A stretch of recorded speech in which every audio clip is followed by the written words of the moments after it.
욥기 23장에는 엘리바스의 연설 후에 욥이 다시 대답하는 그런 내용입니다. 어제도 말씀드렸던 욥은 점점 변화되는 사람. 반면에 이 엘리바스와 빌닷 소발은 변화가 되었어도 욥에 대한 그 반응, 그런 것이 좀 변화가 되었던 거죠. 그래서 말을 더 저주스럽게 저주를 퍼붓는다. 이런 면에서 근본적인 면은 친구들은 변화가 없습니다. 인과 응보의 원리를 가지고 욥을 대하는 모습 전혀 바뀐 게 없죠. 근데 욥은 분명히 변화가 되고 있습니다. 어제도 함께 말씀을 나누었듯이 욥은 점점 인과 응보의 원리와 하나님을 분리하고 있는 모습이 등장한다. 오늘 본문에 보면 그것이 더욱더 분명하게 드러나는 것을 알 수가 있습니다. 특히 오늘 말씀 제목을 인애의 하나님으로의 고백. 지금까지 욥이 가졌던 하나님에 대한 생각은 무엇이었느냐면 인과 응보의 원리라고 하는 그 측면 속에서의 그 신, 하나님이라는 것은요, 사람에게 너 행한 대로 내가 갚아주마, 이런 겁니다. 여러분, 만약에 우리가 섬기는 하나님이 사랑과 인애의 하나님이 아닌 단순한 공의의 하나님, 이런 측면만 있다면 여러분 하나님 앞에 나아갈 때 어땠을 것 같습니까? 물론 신앙생활 더 잘했을 거예요. 그렇지만 그 신앙생활 잘한다고 하는 것은요, 철저하게 내가 항복해서 신뢰함으로 순종한다라기보다는 무서워서 두려워서 하는 거예요. 그러니까 과거에는 공의의 하나님, 심판하시는 하나님, 그렇기 때문에 그 앞에 두려움을 가질 수밖에 없는 거예요. 그 두려움은 뭐냐? 내가 조금이라도 잘못하면 가만히 내버려 두지 않으시고 그의 상관은 징벌을 내리시는 하나님. 이것이 욥기 1장과 2장에서 보여주는 어떻게 보면 믿음이 좋은 욥의 모습이라고 많이들 칭찬을 하지만 제가 그것을 말씀을 드렸던 이유가 바로 그런 부분 때문입니다. 만약에 처음부터 하나님에 대한 인식이 올바르게 되었다면 뒤에 변화될 이유가 없지요. 욥이 하나님께 대한 인식 자체가 변화가 된다, 무엇이 조금씩 깨달아간다라는 의미가 없겠죠. 왜? 처음부터 완벽했는데 뭐가 문제가 되겠습니까? 단지 1장, 2장의 욥을 잘 떠받들어 놓으면 결국 인내해서 복받더라. 그럼 사실이 자꾸 곧바로 연결되고 되는 겁니다. 근데 이 중간의 과정 속에서 보면 욥은 점점 하나님을 발견해 나가는 거예요. 그런데 지금까지 보면 하나님이 한 번이라도 응답을 하신 적이 있습니까? 없거든요. 한 번도 응답하시지 않았는데 그럼에도 불구하고 욥은 스스로 하나님에 대한 인식이 점점 바뀌고 있더라고요. 인과 응보의 하나님, 공의와 심판하시는 두려움을 가질 수밖에 없는 하나님. 그래서 그는 자식들이 세계잔치를 벌이고 나면 혹시라도 하나님 앞에 범죄했을까봐 내 인수에 따라서 번제를 드릴 수밖에 없는 그런 모습이에요. 그렇게 해야만 하나님은 내 행위를 보고 내 울타리가 되어주셔서 나를 잘 지키시고 복 주시는 하나님, 이렇게 생각을 한 겁니다. 근데 그 하나님의 인식이 이제 이 고난 가운데 어떻게 바뀌었습니까? 하나님이 내 울타리 다 걷어가셨다. 그리고 나를 갖다 담으로 꼭꼭 둘러싸가지고 나를 꼼짝 못하게 흑암으로 밀어넣으셨다. 이렇게 표현했던 욥 아닙니까?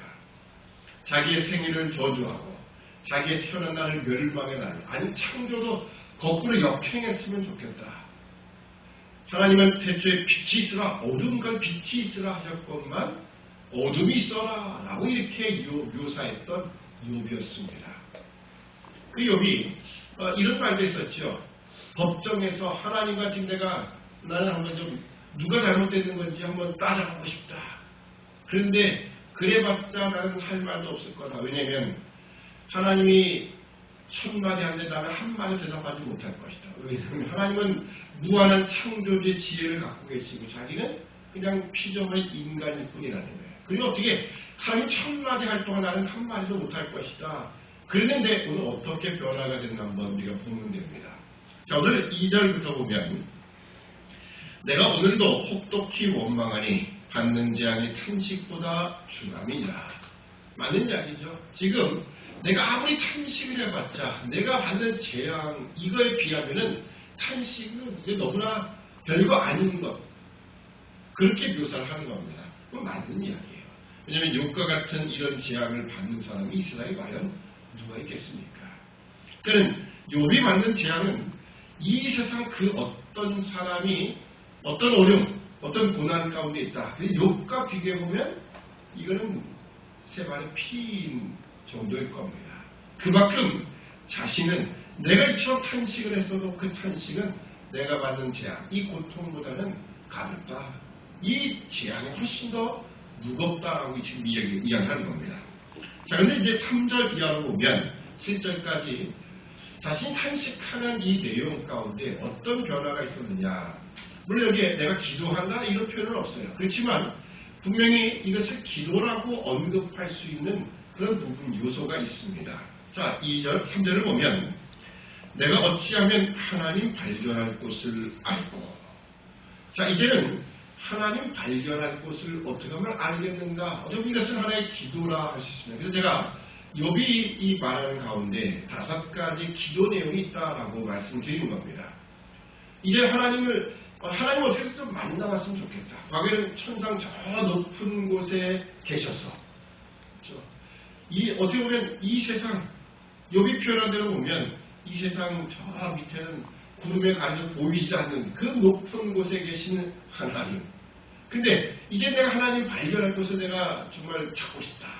하나님 어디 계십니까? 라고 하는 그 기도를 드리고 있다는 겁니다. 두 번째는 보면 하나님 보좌 앞에 나아가 자신의 사정을 고백하기를, 아뢰기를 소원합니다. 자, 이 3절 하반절 보면 그리하면 그 보좌 앞에 나아가서 그 앞에서 호소하며 변백할 말을 입에 채우고. 내가 이제 하나님이 계신 곳만 발견하게 된다면 가서 내가 하나님 앞에 내 결백함을 내가 변화하겠다. 하나님 앞에 아뢰겠다. 라고 하는 그런 기도를 하고 있는 겁니다. 셋째는 5절에 보면 하나님 내게 대답하시는 말씀을 내가 알고 내게 이르시는 것을 내가 깨달으리라. 과거에는 천말 중에 나는 하나도 대답 못한다. 이건 좀 불공평하다. 창조주 하나님과 인간이 어떻게 같이 변론하거나 또는 공박할 수 있겠느냐. 법정에서 그건 말도 안 되는 게임이다. 그게 나는 불공평하다. 이렇게 얘기했던 욥이 이제는 하나님이 하시는 말씀을 내가 이제 다 듣겠다라고 이야기를 하는 겁니다. 자, 넷째를 보면 6절 그가 큰 권능을 가지시고 나로 더불어 다투실까? 아니라 도리어 내 말을 들으시리라. 엄청난 변화죠. 천말 중에 나는 한다고 대답 못하겠다는 그 욥이 이제는 하나님은 그 말씀 중에 내가 말한다는 말할 때 하나님은 나와 다투시거나 나를 물리치시거나 하지 않고 내 기도를, 내 이 변화하는 말을 들으실 거다. 내 말을 들으실 거다라고 하는 어떻게 보면 이건 기도이기도 하지만 이거 궁극적으로 성취가 된 부분입니다. 그런 기도를 하고 있는 거죠. 자, 5절을 보면 7절에 거기서는 정직자가 그와 변론할 수 있은즉 내가 심판자에게서 영영이 벗어나리라. 결국 자신의 정직이 증명되어 이 심판의 재판 자리에서 무죄가 선고될 수밖에 없는 그것을 지금 바라보며 기도를 하는 겁니다. 그래서 여기 심판자에게서 영영이 벗어나리라 라고 했지만 이제 빠빠이 재판장님 더 이상 재판장 볼 이유가 없습니다. 뭐 그런 차원에서 법원에서 빠이빠이하고 나온다 그런 의미는 아니고요. 내가 정직하기 때문에 내가 이제 하나님 앞에 나아가는 이 절대 두려움이라 떨림. 그럼 죄진 사람은 뭐 경찰들 판사 앞에 가는 게 두렵겠죠. 떨릴 수밖에 없을 겁니다. 왜냐하면 내 죄진 것 때문에 어떤 형량이 주어질까 겁나죠. 두렵죠. 그래서 판사 앞에 가면 다 좀 이렇게 자세도 고쳐잡고 그래서 삐딱하게 앉을 수가 없는 거예요. 왜냐하면 삐딱하게 앉았다가는 형량을 1년 때릴 것 2년 때려도 뭐라고 할 말이 없거든요. 그러니까는 두려울 수밖에 없죠. 다시는 거기 갈 수가 없는 거예요. 근데 여기 영영이 벗어나지라는 말은 오히려 반어법처럼 이제는 하나님 앞에 나가는 것이 그냥 결백함이 있으면 두려움이 없을 것이죠. 그런 차원에서 이런 이야기를 하는 겁니다. 그러니까 하나님은 나에게 심판자가 되지 아니하신다. 왜? 내 무죄함이 증거가 됐으니까. 이제는 뭐 그 집에 내가 가서 놀러 갈 수도 있고 뭐 그런 차원이에요. 지나가다 만나면 악수도 하고 잘 지내셨습니까? 뭐 이렇게 표현할 수 있는 것이죠. 만약에 죄를 졌으면 그쵸, 카페 가면 얼굴도 못 뜨고 계속 고개만 숙이고 있고 뭐 이런 차원이라는 겁니다. 그러면서 심판자에게서 내가 영영이 벗어난다. 이런 이야기를 하는 겁니다.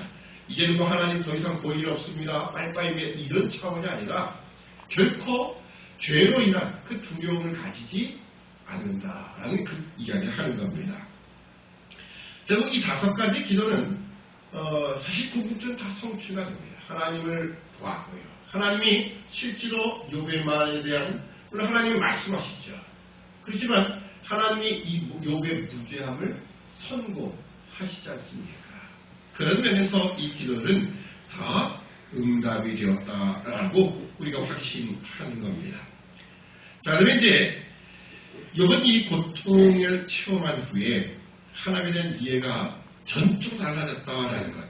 방금 우리가 기도의 내용에서 보듯이 욥은 과거에는 인과응보의 원리인 하나님, 공의 하나님, 심판의 하나님이었을 뿐입니다. 자기의 아버지가 되시고 그리고 나를 사랑과 인애로 바라보시는 그런 하나님이라기보다는 그냥 공의의 하나님일 거예요. 그래서 내가 조금 잘못한 부분이 있으면 안 되기 때문에 철저하게 조심하는 거예요.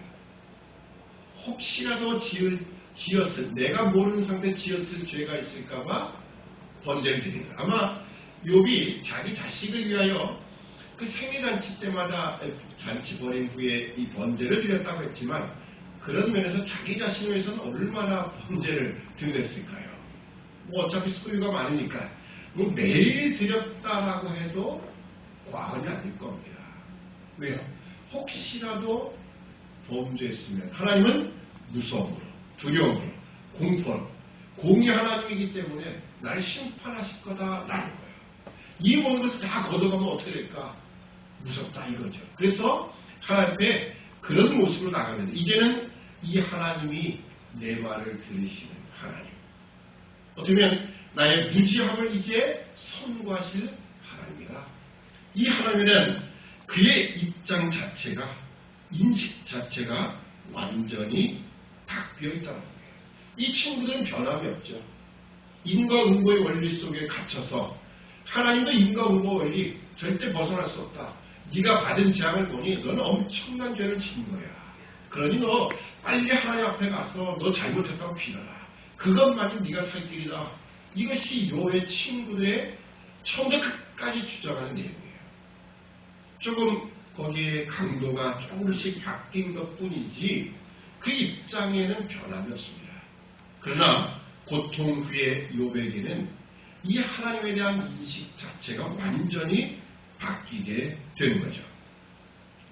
자, 그래서 계속해서 보면 8절에 그런데 내가 앞으로 가도 그가 아니 계시고 뒤로 가도 보이지 아니하며 그가 왼편에서 일하시나 내가 만날 수 없고 그가 오른편으로 돌이키시나 배울 수 없구나. 물론 현실적으로 이런 탄식이 있을 수밖에 없는 거예요. 내가 하나님 앞에 나아가서 그 앞에 변백할 것이다. 이렇게 얘기하면서도 친구가 하나님을 도대체 아직은 볼 수가 없다. 이런 탄식이 있죠. 그럼에도 불구하고 10절에 보면 아주 유명한 말씀이 기록되어 있습니다. 나의 가는 길을 오직 그가 아시나니 그가 나를 단련하신 후에는 내가 정금같이 나오리라. 아멘.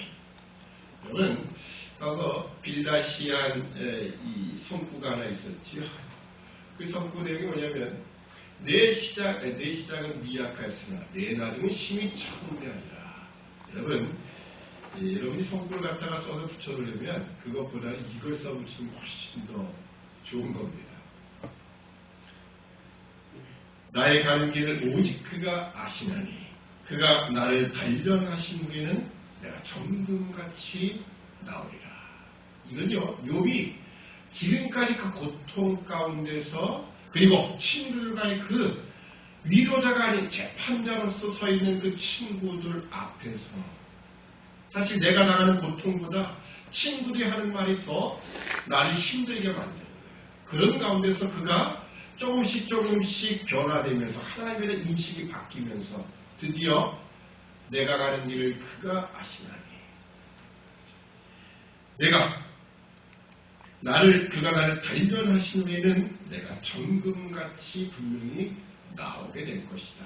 우리의 모든 삶이 그렇습니다.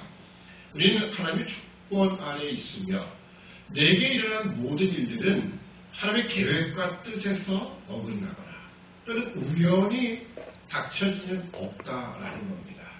이걸 통해서 분명히 하나님은 나를 단련하시고 그리고 나라의 이 모든 것 과정 후에 정금 같게 만드시는 것 이게 하나님의 뜻이다라고 그런 변화가 되는 겁니다. 그리고 이것은 인외의 하나님이 아니면 불가능한 거죠. 여러분 자식들에게 체벌을 할 수 있습니다. 야단을 치죠. 그렇지만 궁극적인 모습 속에서는 내 화풀이 대상 그런 부모들도 있더라고 간혹가다. 물론 이제 순간적으로 감정이 격해져서 그럴 수는 있지만 궁극적으로 보면 부모는 자기 자식이 잘 되는 것이 목적입니다.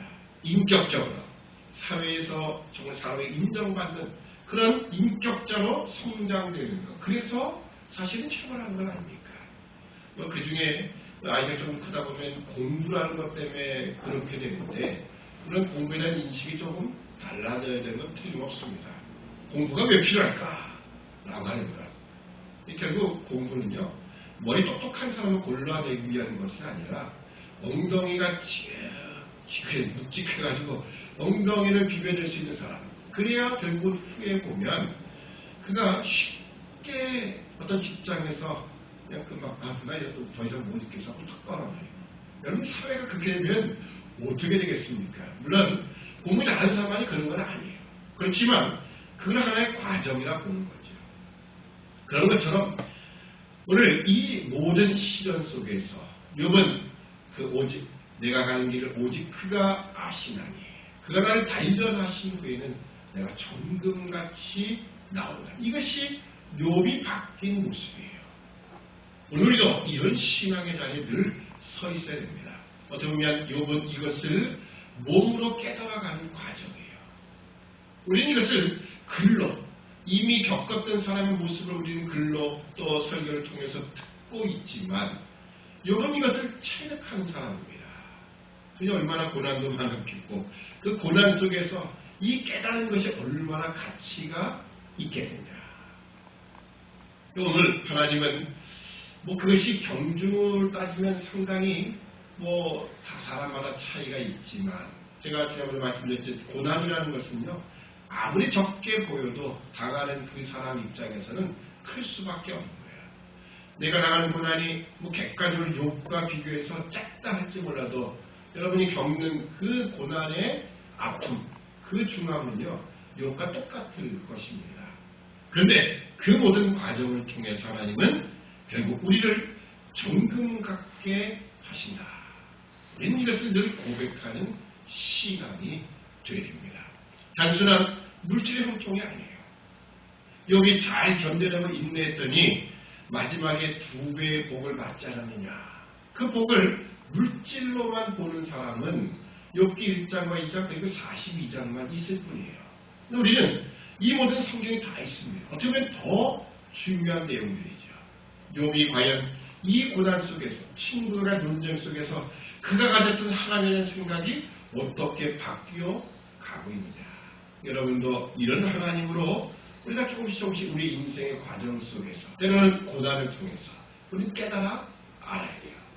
하나님 코로나19를 통해서 한국교회에 깨달음을 허락하실 겁니다. 조금씩 우리가 가졌던 신앙이 과연 무엇이었을까?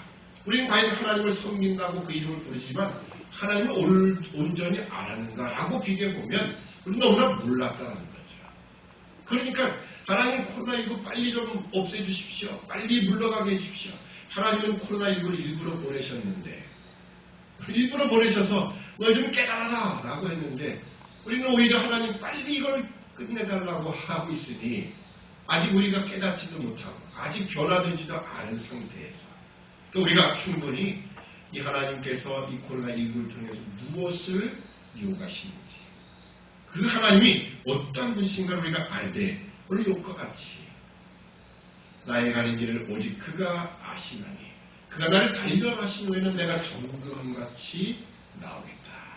이 하나님, 이내 하나님을 우리가 고백할 수 있어야 될 겁니다. 궁극적으로 우리를 사랑하시는 거예요. 그래서 고난 속에서도 이 고난을 통과하여 마침내 더 단단한, 더 성숙한 신앙의 사랑으로 만드신다는 거죠. 자, 계속 11절 이하에 보면 내 발이 그의 걸음을 바로 따랐으며 내가 그의 길을 지켜 치우치지 않냐고 내가 그의 입술의 명령을 어기지 않냐고 일정한 음식보다 그 입의 말씀을 귀히 여겼구나. 물론 과거에 정말 그랬습니다. 그러나 자신의 행함의 의로움을 지금 이야기하는 것은 아닙니다. 그는 뜻이 일정하시니 누가 능히 돌이킬까? 그 마음에 하고자 하시는 것이면 그것을 행하시나니 그런즉 내게 작정하신 것을 이루실 것이라. 이런 일이 그에게 많이 있느니라. 아멘. 비록 종교적인 면에서 도덕적인 면에서 자기가 잘못한 건 없어요. 말씀을 지킨다고 애를 썼고요. 뭐 그때는 성경이 있는 건 아니지만 그 도덕윤리, 종교 도덕윤리적으로 하나님 앞에 나아갈 때 그 신을 섬기면 부족함이 없었을 겁니다. 자, 그런데 결국은 하나님이 작정하신 하고자 하시면 그 막을 사람이 없어요. 지금 자신이 당하는 고통도 하나님이 하고자 하신 일이었다. 저는 주권 속에 있었던 것이다. 그런 겁니다. 그래서 그것을 지금 고백하는 거예요. 그것은 바로 앞에 있었던 하나님이 나를 달려하셔서 마침내 정금같게 나오게 하실 그런 일들이다. 이 하나님이 작정하시면 누가 막을 수 있겠는가? 반드시 이루실 것이다 라고 하는 것. 그것을 고백하는 겁니다. 15절부터 마지막 17절까지는 그럼에도 불구하고 자신 안에 있는 이 모든 고통으로 아직 하나님 응답하시지 않음을 통해서 또 한 번 탄식이 나오지요. 우리는 어떻게 이것이 인간의 연약함인 동시에 이런 탄식을 통해서 좀 더 우리는 하나님 앞에 가까이 나아가게 된다는 거예요. 만약에 탄식이 없으면요, 고민하고 아파하는 것이 없으면요, 우리 신앙이 성숙하게 되냐? 절대 그런 법은 없습니다. 고민을 해야 돼요. 아파야 되는 겁니다. 여러분, 아이들이 사춘기를 겪는 이유가 뭘까요? 사춘기를 통해서 사실은 자아도 정립되지만 자아가 정립되는 과정 속에서요, 바로 이런 내가 어른이 되기 위해 성숙함에 이르기 위하여 고민하고 아파하는 부분이 있는 거예요. 물론 여기서 잘못되면 삐딱선 타서 탈선하는 경우도 있지만 그래도 그 탈선은요, 전체 인류에 비하면 그게 많은 건 아닙니다. 그 과거에는 여러분 또 전화할 때 어떻게 우리 때는 사춘기라는 게 어디 있어요? 다 어렵게 살았고 힘드니까 그거는 너무 사치한 거죠. 사춘기는 사치하는 교회에 속했지요. 여러분 뭐 혹시 사춘기 겪어보셨습니까? 그런 기억 없으시죠? 왜요? 그때는요, 먹을 것 때문에 걱정돼가지고 바쁘게 나가서 그 시절에도 가서 농촌에 가서 집안일도 도와야 되고 학교 갔다 오면 또 일을 해야 되고 이런 시절이었지 않습니까? 그러니까 사춘기란 자체가 없지요. 근데 지금 너무나 편하다 보니까 다 먹을 거 챙겨주고 다 뒷바라지 다 해주고 너는 공부만 해. 이러니까는 사춘기라는 것이 생기는지도 모릅니다. 그러나 결국 고민하고 아파하는 것을 통해서 성숙해지는 것은 또 틀림없습니다. 오늘 우리가 욥의 이 모습을 보면서 욥이 어떻게 변화되고 있는가? 우리도 하나님 변화된 사람이 되길 원하시는 하나님이 변화되는 게 아닙니다. 욥이 잘 참고 인내했더니 하나님이 변화가 되어서 야, 내가 그래도 너한테 잘못했다. 내가 이제 너 위로하는 줄 2배 주마. 여러분 절대 그게 아닙니다. 하나님은 변함이 없으시요. 누가 변화되고 있느냐? 지금 욥이 변화가 된 거예요. 우리가 하나님 앞에서 하나님의 마음을 움직이고 변화시키는 것이 아니라 어디 보면 하나님 앞에서 내 자신이 변화되는 이 신앙의 길. 거기에 분명히 하나님은 뜻을 갖고 계시고 때로는 고난과 아픔 속에서도 그 일을 이루고 가신다. 이것이 우리의 신앙의 고백인데 이내의 하나님, 우리를 사랑하시는 그 자비의 손길과 그 눈으로 바라보시는 그 하나님을 다시 한번 고백할 수 있는 우리 모두가 되어야 할 것입니다. 기도하겠습니다. 사랑의 아버지 하나님, 은혜와 사랑을 참으로 감사합니다. 욥이 얼마나 많은 변화를 가지고 있는지, 과거에는 두렵고 떨릴 수밖에 없었던 공의 하나님, 재판자, 심판자이신 하나님, 내가 조금만 잘못해도 가만히 있지 않으시고 은히 나에게 징벌을 내리시는 하나님으로 인식했던 욥이 이젠 드디어 이 고난을 통하여 변화가 일어나되, 나는 이 고난을 통해서 분명히 하나님이 나를 정금같게 나오실 것이다. 내가 가는 길을 오직 그가 아시나니 그가 나를 단련하신 후에는 내가 정금같이 나올 것이다. 이것이 하나님의 계획하신 일이요, 하나님의 주권 안에 있는 일이기 때문에 반드시 이루실 것이다 라고 하는 이 고난과 아픔을 사랑의 마음으로 허락하신 그 하나님을 인내 하나님으로 고백하는 이 욥처럼 우리도 우리 스스로가 변화되길 소원합니다. 하나님, 올바른 인식을 이 말씀을 통해 깨닫게 하시고 또 우리의 삶 속에서 진정으로 이런 하나님으로 인내 하나님으로 고백할 수 있는 우리 믿음의 백성 되도록 도와주옵소서. 감사하며 예수님의 이름으로 기도드립니다.